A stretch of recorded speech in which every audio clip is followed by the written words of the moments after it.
Cuando pensamos en Génesis, nos vienen a la mente las historias épicas que contiene: la creación del mundo por parte de Dios en 6 días, el diluvio catastrófico en los días de Noé, o los relatos de Abraham y sus descendientes. En conjunto, las historias de Génesis cubren más tiempo de la historia que cualquier otro libro de la Biblia. Pero la pregunta clave es: ¿por qué se escribió este libro? De todas las historias que el autor pudo haber contado, ¿por qué eligió justamente estas? Si tuviéramos la respuesta a estas preguntas, descubriríamos cómo estas historias se entrelazan para mostrar una imagen que no gira en torno a los personajes humanos, sino al Dios que inspiró al autor. Génesis es el primero de un conjunto de 5 libros que abren la Biblia. En hebreo, estos libros se llaman la Torá, que significa ley. Aunque en los textos no se identifica directamente a su autor, desde los tiempos más antiguos se ha atribuido su origen a Moisés, una de las figuras más importantes del Antiguo Testamento. Fue a través de Moisés que Dios liberó a Israel de la esclavitud en Egipto. A través de Moisés, Dios presentó su pacto a Israel, incluyendo los 613 mandamientos que deberían obedecer. Y fue también por medio de Moisés que Dios guió a Israel durante 40 años en el desierto. Además, los primeros 40 años de la vida de Moisés los pasó como miembro de la casa real del faraón, donde recibió la mejor educación que Egipto podía ofrecer. Esa formación lo expuso a las culturas y tradiciones de las civilizaciones vecinas. Sin duda estaba más que preparado para escribir estos libros. Si Génesis se originó con Moisés, entonces probablemente tuvo en la mente a los israelitas de su época al escribir estas historias.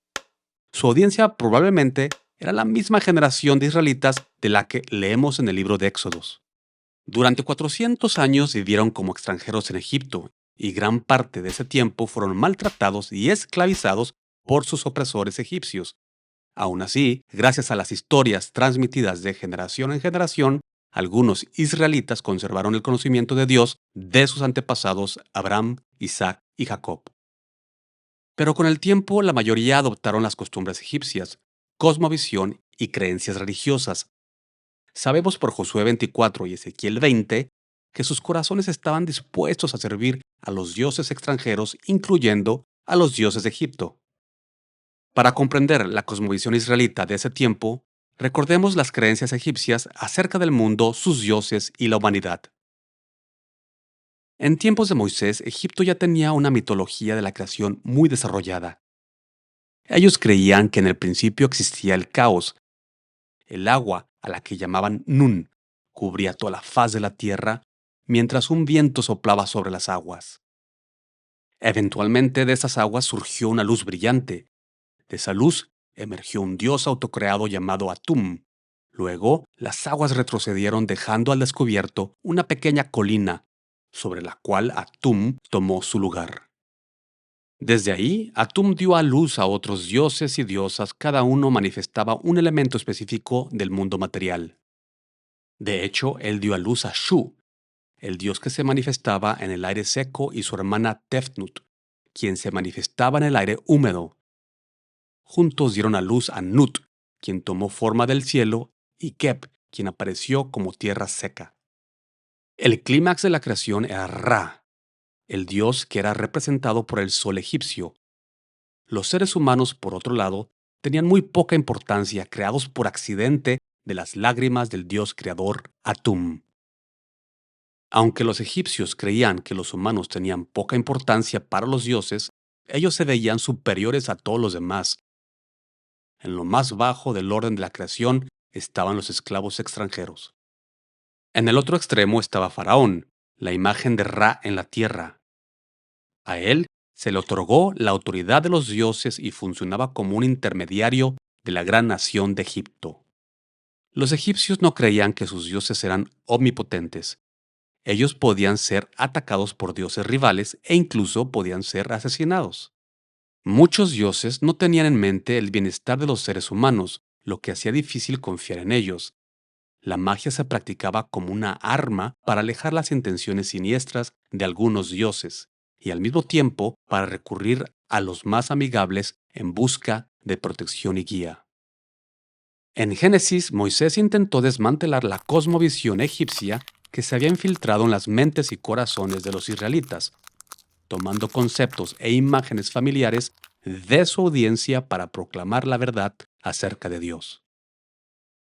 En contraste con la mitología de la creación egipcia, Moisés proclamó fuertemente a sus lectores que Dios es eterno y que solo Él es Dios. Todo fue creado cuidadosa y deliberadamente a través de su omnipotente voz y todo lo que Él hace es bueno. Los humanos no son un accidente de poco valor, son el pináculo de la creación. Todas las personas han sido creadas a su imagen, lo que da a los hombres y mujeres un valor inmenso. Dios es digno de confianza y se preocupa profundamente por su creación. Sin embargo, Génesis nos enseña que los seres humanos se equivocan en no confiar en Dios y hacen las cosas a su manera. Esta rebelión humana resalta mucho más que la gracia y misericordia de Dios. En lugar de rendirse por completo con la humanidad, Dios se acerca con gracia a un antiguo adorador de ídolos, Abraham, el ancestro común de los lectores israelitas. Dios hace un pacto con él, la promesa más vinculante para restaurar a toda la humanidad a un estado de bendición comenzando con él y sus descendientes. Todo lo que Dios pide es una vida de confianza en su bondad y caminar conforme a su palabra, a los que los autores del Nuevo Testamento llaman fe. Este estilo de vida es modelado en Génesis a través de gente imperfecta, como Abraham, Isaac, Jacob y José. Los lectores originales de este libro fueron testigos presenciales del Éxodo. Los eventos alrededor del Éxodo confirman la naturaleza y el carácter de Dios revelado en Génesis. En conjunto muestran de una manera inequívoca que el poder de Dios supera cualquier otro auto llamado Dios. También demuestra que las palabras de Dios son dignas de confianza y que Él se preocupa por su pueblo, incluso en medio de circunstancias difíciles, tal como lo hizo con sus antepasados. Pero cuando las cosas desafíen su fe, la pregunta siempre será la misma. ¿Van a seguir confiando en Él? Como los lectores originales, nosotros también podemos conocer el carácter de Dios al ver lo que Él hace. El mismo Dios eterno, quien creó todo con su voz, también prometió sus bendiciones a aquellos que confían en Él y obedecen a su poderosa voz.